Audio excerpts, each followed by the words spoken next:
حافظ انیس صاحب کو میں کافی عرصے سے جانتا ہوں، لیکن مجھے ان کی اس کیپیبلٹی کا علم نہیں تھا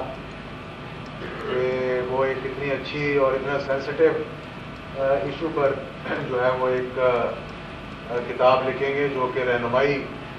کرے گی of the younger generation and جو بھی پاکستان کے اندر اس معاملے کو سمجھنا چاہے گا. اور بڑے اچھے انداز میں انہوں نے اسے سمجھایا کتاب کو. میرے خیال میں اتنی ڈیٹیل میں ہم تو نہیں بتا سکتے تھے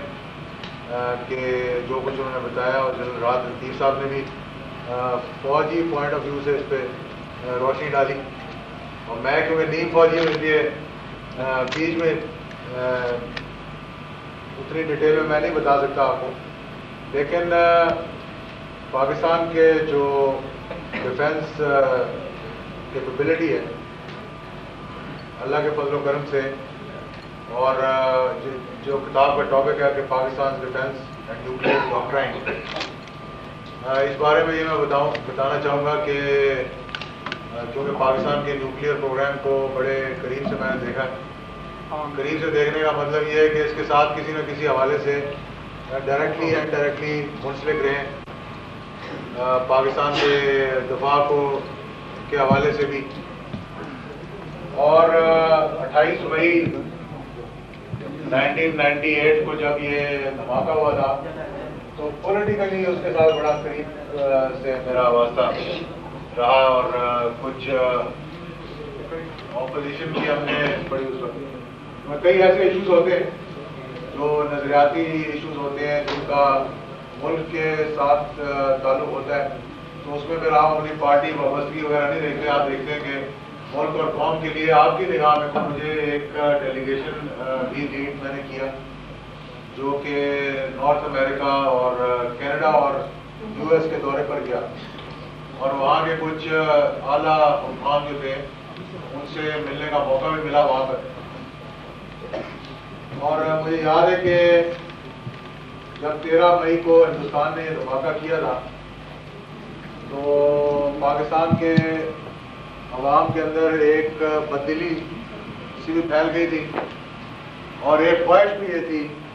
کہ کاش کہ ہم ان کا جواب دے سکیں، کیونکہ پاکستان کے عام آدمی کو 14 کروڑ عوام جو تھے ان کو نہیں معلوم تھا کہ پاکستان کے پاس کیا یہ کیپیبلٹی ہے کہ نہیں. اور میں سمجھتا ہوں کہ امریکہ کو اور ہندوستان کو یہ ضرور معلوم تھا کہ پاکستان کے پاس یہ نیوکلیئر کیپیبلٹی ہے، لیکن انہیں اتنا نہیں معلوم تھا کہ کیا کیپیسٹی اس کی کیا ہے. اور جب یہ 13 مئی کے بعد ہوا، ہم بھی بڑے جذبات میں تھے اس وقت ایک پاکستانی ہونے کے ناطے. تو میں نے نواز شریف صاحب اس وقت وزیر اعظم تھے، تو یہاں پر ایک کسی بلوائی گئی جماعت اسلامی کی طرف سے لاہور میں. تو میں نے ان سے کہا کہ مجھے انہوں نے انوائٹ کیا بحیثیت پاکستان مسلم لیگ اور ضیاء الحق شہید فاؤنڈیشن کے حوالے سے بھی،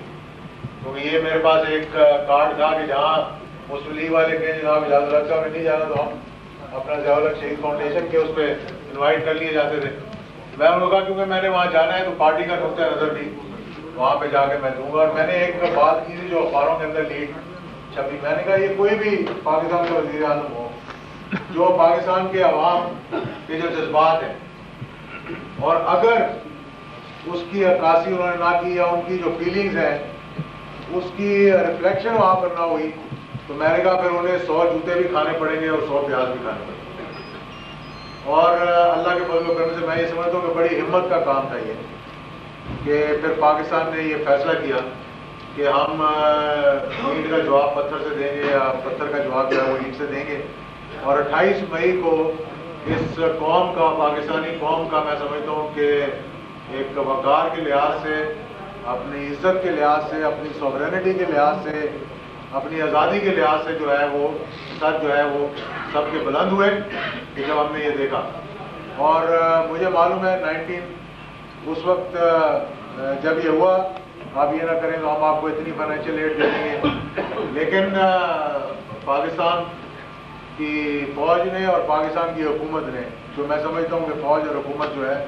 کبھی الگ نہیں ہوئے آپس میں، یہ بر وقت اور ایک صحیح فیصلہ کیا تھا، جس کی وجہ سے آج ہم بحفاظت جو ہے وہ ایک باوقار ملک کی حیثیت سے ہم زندہ ہیں. ورنہ جو ہندوستان کے عزائم تھے اس کا بھی ذکر ہوا اور اس کتاب میں بھی بہت سا ذکر کیا گیا ہے کہ کبھی بھی ہندوستان نے ایکسیپٹ نہیں کیا پاکستان کو as a free state, as a sovereign state. اور انہوں نے جب پاکستان بنا تھا اس وقت انہوں نے کہا تھا یار یہ بھوکے ننگے کو ہم نے دے دیا، ایک ملک دے دیا، کچھ عرصے کے بعد یہ خود بخود ہی کولیپس کر جائے گا اور ہم واپس آ جائیں گے. اور ان کے ان عزائم کا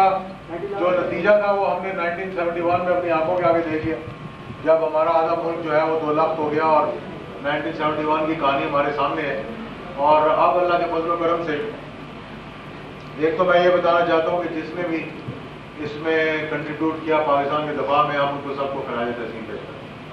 اور بڑے مشکل حالات سے اور بڑے مشکل وقتوں سے، جب 1977 میں مجھے یاد ہے یہاں یہ مارشل لا لگا ملک کے اندر اور بڑے عجیب و غریب حالات تھے اس وقت ملک کے اندر، اور ہمارا نیوکلیئر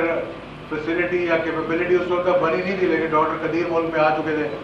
چکلالہ کے اندر ایک چھوٹی سی جولائی 1977 کے بعد کی بات بتا رہا ہوں، جب جنرل ضیاء الحق نے ٹیک اوور کیا اور کوٹا کی سائٹ سے لے کر اور اس نیوکلیئر پروگرام کو ڈیولپ کرنے سے لے کر اور 1983 میں اللہ کے فضل و کرم سے کول ٹیسٹ کیا پاکستان نے، جس کا بہت سے لوگوں کو علم ہو گیا تھا. اور 1984 میں ہم اس قابل ہو گئے تھے کہ جس طرح ہم نے یہ چاگی میں کیا. یہ جب بریگیڈیئر ریاض صاحب آج بھی زندہ ہے جو کہ اس چیز کے انچارج تھے، 1983 سے لے کر